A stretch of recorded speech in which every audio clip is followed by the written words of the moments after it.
êtes avec Maxime pour une nouvelle vidéo. Alors aujourd'hui je vais vous parler de nutrition. Alors, pour expliquer un petit peu ce qu'il faut et ce qu'il ne faut pas faire dans la nutrition. Alors tout d'abord je voulais vous dire faire attention parce que je vais vous parler de tout ça, mais ce qu'il faut savoir c'est que moi je ne suis pas coach, je ne suis pas nutritionniste. Moi, je me suis renseigné il y a à peu près 3 ans pour savoir comment faire pour perdre du poids. Et avec tout ça, bah, j'ai lu des livres, j'ai regardé des vidéos, je me suis instruit par rapport à des coachs. Donc c'est juste par rapport à mon expérience, mon savoir-faire. Alors il y a peut-être des choses où je suis au point et d'autres où voilà, ou moins, mais je voulais juste vous partager mon expérience. Et pour tous les débutants, si ça peut leur donner un petit coup de main pour démarrer bah, une diète pour perdre du poids, ou alors même en muscu pour prendre de la masse, ou justement faire une sèche. Mais comme je dis, c'est vraiment les grandes lignes, c'est vraiment les top départs, surtout pour les débutants. Donc on va essayer de faire ça en plusieurs étapes parce que c'est pas forcément évident à expliquer. Donc on va partir sur la première étape qui va être le GPL. Alors c'est pas du gaz qu'on va mettre dans la voiture, hein, c'est glucides, protéines, lipides. Donc les trois choses nécessaires à savoir déjà pour avoir une alimentation saine et équilibrée. Donc on va partir, première étape.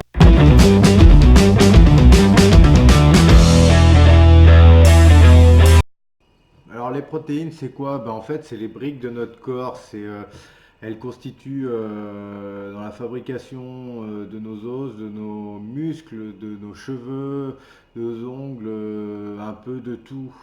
Et aussi, ça sert de messagerie interne pour véhiculer tout ce qui est hormones, etc. Enfin, je ne vais pas rentrer dans les grands détails. Qu'est-ce que les protéines? Ce qu'il faut savoir, c'est que les protéines, ça sert essentiellement aussi à fabriquer du muscle et à reconstituer des fibres musculaires, surtout en musculation. Donc, c'est essentiel pour notre corps. Le problème, c'est que vous êtes obligé d'apporter de la protéine par un lien extérieur, donc qui est la nourriture, pour avoir votre dose protéinique suffisante pour la journée. Le corps, lui, ne va pas en créer suffisamment. Enfin, ce qu'il faut savoir, c'est que lorsqu'on fait un régime, si on n'a pas une dose de protéines suffisante, qu'est-ce qui va se passer? Généralement, alors ce qui peut arriver, c'est qu'au début, on perd des bras, on perd des fesses, on perd des cuisses, mais on perd pas de ventre. Et le but principal chez une personne qui va vouloir perdre du poids, généralement, qui n'a pas non plus énormément de kilos à perdre, c'est de perdre ce souci chez les hommes essentiellement, ce souci de graisse abdominale. Donc ce qu'il faut bien comprendre, c'est que la protéine, il faut en avoir un apport régulier, constant. Alors comment on va le calculer? Tout simplement, la protéine, c'est pas compliqué. Il va falloir, pour les hommes, on va partir entre 1 gramme et 2 grammes poids de corps. Donc ça veut dire que si aujourd'hui vous faites 70 kilos, même si vous avez envie de maigrir ou de prendre de la masse, ou de, voilà, euh, il va falloir, disons pour quelqu'un qui fait 70 kilos, un homme qui fait 70 kilos, il va falloir entre 70 et 140 grammes par jour de protéines. Alors comment ça fonctionne? Tout simplement en allant chercher ces protéines là où elles sont. Donc c'est soit animalier, donc vous allez avoir donc, tout ce qui est viande, donc que ce soit de la volaille, que ce soit du bœuf, que ce soit du porc, que ce soit voilà, donc dans tout ce qui est animal. Alors il y a aussi le poisson. Donc dans les poissons, après vous avez les poissons gras, les poissons moins gras qui vont vous apporter plus ou moins de protéines. Ensuite on va avoir les œufs. Donc les œufs qui sont une très bonne source protéinique pour votre journée. Et après, certains légumes aussi, enfin légumes, certains légumes comme les lentilles vont pouvoir vous apporter aussi beaucoup de protéines donc, et en même temps des glucides. Mais ça, les glucides, on verra après. Donc beaucoup de protéines. Donc il va falloir, pour ceux qui ne mangent pas de viande, eh ben, il va falloir chercher les aliments où il y a un nombre de protéines assez important. Ce qu'il faut comprendre, c'est que, disons, faudrait regarder au niveau des quantités, mais pour 100 grammes de blanc de poulet, vous allez avoir 20 grammes de protéines, ou très entre 10 et 20 grammes de protéines. Donc il faudra calculer sur votre journée combien il faudra de protéines. Donc ça, pour les calculs, on rentrera plus dans le détail plus tard. Je vous expliquerai vraiment sur une journée type ce qu'il faut prendre. Aujourd'hui, ce que je vais vous faire comprendre là, c'est qu'est-ce que la protéine. Donc la protéine, ouais, voilà, effectivement, elle va servir à restructurer vos fibres musculaires et elle va servir aussi pour les hormones et tout. Donc c'est un des points, la protéine essentielle. Maintenant, on part pour l'étape 2.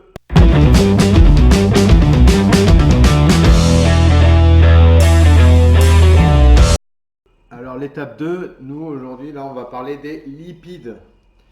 Les lipides, qu'est-ce que c'est? Ben, les lipides aussi, on les appelle graisses. Alors, c'est un mot qui peut faire peur, sauf que les bonnes lipides, eh ben, c'est essentiel pour notre corps. On ne sait pas les fabriquer et on en a besoin pour tout ce qui est tout ce qui est hormonal et tout ce qui va servir à la structure de nos cellules. Ça va servir aussi de transport pour les protéines et les hormones dans le sang et les vitamines. Et c'est pas un point à négliger. Mais attention, les lipides, c'est un très gros apport calorifique. Ça veut dire quoi? Ça veut dire que pour 1 gramme de lipides, vous avez 9 calories. Contrairement à la protéine qui, elle, 1 gramme de protéines va vous apporter 4 calories. Donc, bon, ça on y reviendra plus tard par rapport au calcul. Mais les lipides, ce qu'il faut savoir, c'est que comme ils sont essentiels, il faut faire attention aux lipides que l'on prend. Il ne faut pas prendre n'importe quoi. Qu'est-ce qu'on appelle les lipides? Ben, c'est toutes les huiles que vous allez manger, tout le gras. Donc, il faut partir sur des bons lipides. Qu'est-ce qu'on appelle bons lipides? Déjà, c'est des lipides du style l'huile d'olive. Dans les huiles, vous avez l'huile de noix de coco aussi qui est très bien pour frire, enfin pour faire vos cuissons. Et vraiment, enfin, celle qui est la plus, je vais dire, qui englobe un peu tout, c'est plutôt l'huile d'olive. Vous prenez une bonne huile d'olive, c'est vraiment la meilleure des huiles. Pour ma part, c'est celle que j'utilise et que je trouve essentielle. Après, j'utilise aussi de l'huile de noix de coco parce que, alors on parlera aussi des indices glycémiques plus tard. Toutes les deux, elles ont des indices glycémiques bas et c'est celles qui sont les moins problématiques par rapport à votre corps. Ensuite, les lipides du style gras, comme le gras de viande, des choses comme ça c'est mauvais. Ça, c'est pas les bons lipides. Il faut absolument les limiter au grand maximum. Prendre des viandes avec le moins de gras possible. Ensuite, tout ce qui est beurre. Alors le beurre, c'est un peu parallèle. C'est que le beurre, bon, ça peut être utilisé, mais c'est toujours pareil. Il faut essayer de trouver des bons beurres, essayer de prendre des beurres de bonne qualité, des beurres bio, et limiter au grand maximum leur consommation. Donc, de toute façon, ça sera à vous de faire les calculs. Ben, quand vous prendrez du beurre. Oui, donc le beurre, c'est pas, c'est voilà, c'est en petite quantité. Ensuite, donc voilà, pour les lipides, c'est essentiellement ça. Alors les lipides, vous allez les trouver aussi dans tout ce qui est cacahuètes, noix de cajou, tout ce qui est noix. Donc là, ce sont ici des très bons lipides. Toujours pareil, il va falloir quantifier cet apport si vous souhaitez manger des cacahuètes. Alors bien sûr, c'est des cacahuètes nature, pas salées, etc. Les noix de cajou, les noix de macadamia, les choses comme ça. Il va falloir bien sûr toujours bien quantifier, bien peser pour savoir combien vous avez le droit par jour. Parce que les lipides, bien sûr, si vous y allez trop fort, c'est pas bon. Vous allez prendre de la graisse, bien sûr. Donc pourquoi aussi les huiles, enfin les huiles, les noix sont très intéressantes parce que même dans les huiles, vous avez des oméga, les oméga 5 et 9. On n'en parle jamais des oméga 5 et 9, mais c'est des oméga qui sont très importants aussi pour le corps.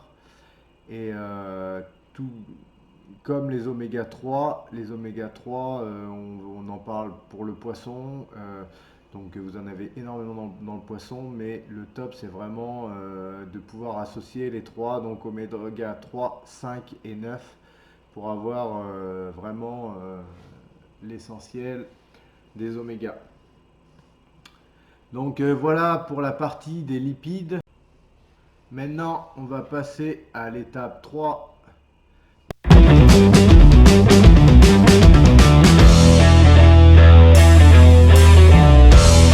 Donc une étape qui est très intéressante à comprendre et qui est essentielle, les glucides. Donc les glucides, aussi appelés sucres pour notre corps. Donc ils vont servir essentiellement à avoir l'énergie suffisante pour notre corps, pour les muscles, mais aussi pour le cerveau.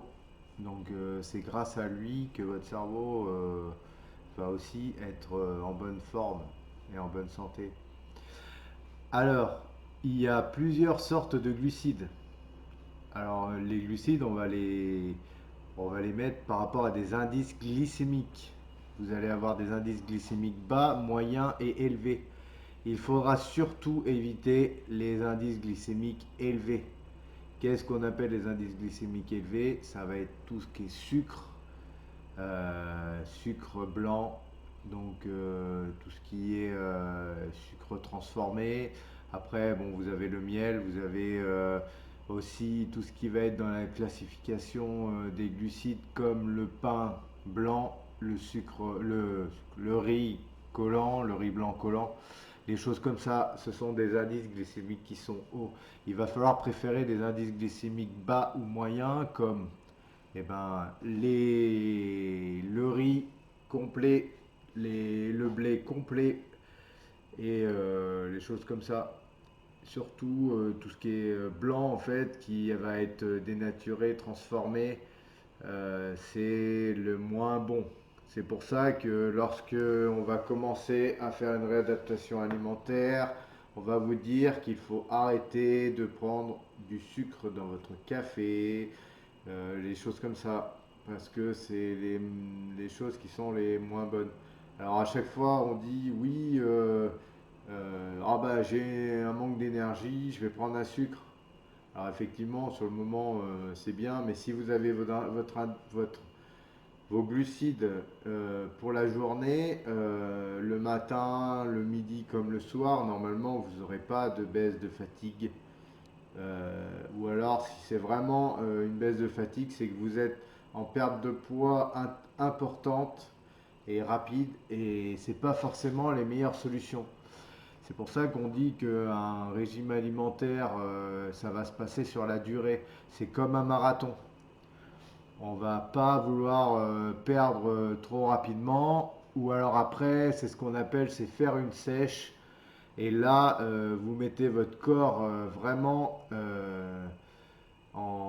avec des glucides vraiment au minimum pour perdre du poids très rapidement. Alors les glucides, en fait, ouais, bah, effectivement, comme je vous ai dit, vous allez le trouver dans beaucoup d'aliments et c'est ce qui va vous servir à monter ou descendre vos calories. C'est ce qui va vous servir aussi à réguler votre poids. Il va vous falloir un certain nombre de glucides et de calories journaliers, et en fonction de ces calories, vous allez descendre de 100, 200 calories, ou alors monter de 100 ou 200 calories pour pouvoir prendre du poids ou en perdre. Alors, ce qu'il faut savoir aussi, c'est que quand vous allez faire une réhabilitation alimentaire au début, si vous faites attention à ce que vous mangez, que vous mangez des choses non transformées, des plats non transformés où il y a beaucoup de graisse et beaucoup de glucides, que vous arrêtez de prendre du sucre dans vos cafés. Alors après, arrêtez. Il vaut mieux prendre de la stevia ou du sucre roux en petite quantité plutôt que de prendre du sucre blanc. C'est vraiment, voilà, c'est des bases en fait. C'est des choses qu'il faut comprendre, c'est que il faut arrêter de prendre tout ce qui est les choses de base, les choses blanches. Déjà, en fait, plus la couleur va être blanc, moins ça va être bon. Tout ce qui est sucre, le pain blanc, le riz blanc. Alors c'est un peu particulier parce que le riz basmati va être très bon, mais après vous avez du riz gluant qui sera moins bon, mais il faut préférer, plus la couleur va être marron, meilleur. Si vous prenez du pain complet ou demi-complet, vous allez avoir une mie qui va être colorée, qui va être marron, donc qui sera aussi meilleur. Pensez à ça, c'est des petites choses. Au début, si vous voulez vraiment perdre du poids, déjà si vous faites cet effort au niveau alimentation, de préparer votre alimentation, de ne pas toujours aller vers la simplicité des gâteaux. Alors les gâteaux c'est pareil, tout ce qui est PN et choses comme ça, c'est même pas la peine. Il faut préférer. Alors, il faudrait préférer manger une biscotte avec un petit peu de beurre et de confiture que plutôt de prendre un BN. Pensez voilà naturel, essayez de manger des choses naturelles. Plus vous allez manger naturel et moins transformé, et plus vous allez perdre rapidement du poids, surtout au début. Après, sur la longueur, ça va être plus sur vos apports glucidiques qui vont vous aider à majorer vos poids journaliers. Donc voilà, les glucides, c'est essentiel pour réguler votre poids. Donc ça, c'est pareil, c'est un calcul à faire par rapport à votre taille, votre âge et votre poids actuel pour savoir qu'est-ce qu'il va falloir faire pour perdre du poids ou pour en prendre pour ceux qui font de la muscu et qui veulent prendre de la masse, donc pour gagner en muscle, peut-être gagner en force. Donc là, il va falloir rajouter un peu de glucides, mais voilà, il faut prendre des bons glucides. Les indices glycémie bas qui se retrouvent en dessous. Alors vous avez des listes sur internet, vous pouvez regarder pour tout ce qui est indice glycémique. Et vous allez avoir la liste des aliments. C'est pareil pour les protéines, c'est pareil pour les lipides. Vous allez avoir tous les aliments qui vont vous apporter, savoir combien va vous apporter de protéines tel aliment, combien on va avoir de lipides dans, dans l'huile. Alors au début, au début, il va falloir calculer tout ça. Après, ça sera plus facile pour vous. Vous n'aurez plus besoin de calculer. Ça sera instinctif. Donc voilà, ça c'était la partie 3. C'était donc les glucides. Donc là, on a parlé de l'essentiel, les trois choses importantes, lipides, protéines, glucides, pour votre corps. C'est avec ça qu'on va se baser pour justement rééquilibrer, avoir une alimentation saine et qui va vous permettre de pouvoir euh, modifier le poids de votre corps. Bon les amis, voilà la fin de la vidéo. Je voulais faire une petite vidéo vraiment pour vous expliquer les bases des glucides, protéines, lipides. Donc j'espère que ça vous aura un petit peu mis sur la voie. La prochaine vidéo, on essaiera de faire donc des calculs d'apport calorique journalier pour savoir un petit peu où vous situez, ce qu'il vous faut pour mettre dans votre assiette. Et voilà, donc pour après pouvoir faire un menu d'une journée pour vous soyez un petit peu moins perdu et savoir voilà, ce qu'il faut mettre dans votre assiette. Donc j'espère que cette vidéo vous aura plu. Donc comme d'hab, je vais vous demander de mettre un petit pouce bleu pour moi et puis de vous abonner à la chaîne pour voir les prochaines vidéos si ça vous intéresse. Voilà, pour si ça peut vous aider. Donc je vous remercie et puis je vous dis à la prochaine.